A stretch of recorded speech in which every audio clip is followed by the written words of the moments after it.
প্রিয় সম্মানিত মৎস্যচাষী ভাই ও বন্ধুদের মাঝে আবারও নিয়ে হাজির হয়েছি। দেখুন, চিতল মাছের পোনা নিয়ে।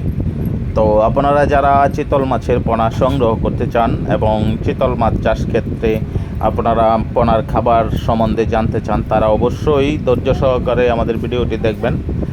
আর আমরা কিন্তু এই টাইপের চিতল মাছের পোনা বাংলাদেশের বিভিন্ন জেলায় হোম ডেলিভারি দিয়ে থাকি, অথবা সরাসরি আমাদের হ্যাচারি থেকে এসে পোনা সংগ্রহ করতে পারবেন।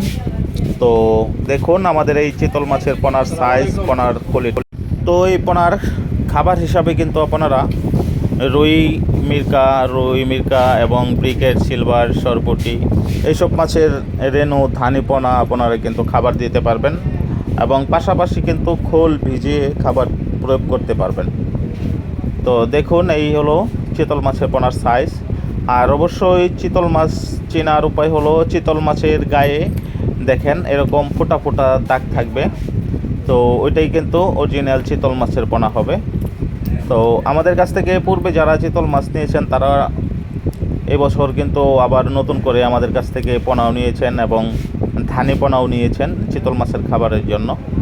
তো যারা নতুন উদ্যোক্তা তাদের উদ্দেশ্যে বলবো যে অবশ্যই আপনারা চিতল মাছ কিন্তু চাষ করলে লাভবান হতে পারবেন, কারণ চিতল মাছ খুবই একটি সুস্বাদু মাছ এবং খুবই একটি মাছ আমাদের।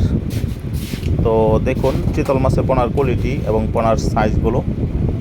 তো আপনারা চাইলেই কিন্তু আমাদের কাছ থেকে এই চিতল মাছের পোনাগুলো সংগ্রহ করতে পারবেন। আমরা খুব সীমিত দামে এই পোনাগুলো বাংলাদেশের যে কোনো জেলায় হোম ডেলিভারি দিয়ে থাকি। আর অবশ্যই দেশ এবং দেশের বাইরে থেকে যারা আমাদের ভিডিওটি দেখছেন অবশ্যই আমাদের চ্যানেলটি সাবস্ক্রাইব করে দেবেন, কমেন্টের মাধ্যমে আপনাদের মূল্যবান মতামত জানাবেন। তো প্রিয় মৎস্যচাষী ভাই ও বন্ধুদের নয়নতারা মৎস্য হ্যাচারির পক্ষ থেকে আবারও প্রাণ ভরা অভিনন্দন ও শুভেচ্ছা জানিয়ে শেষ করছি এখানে।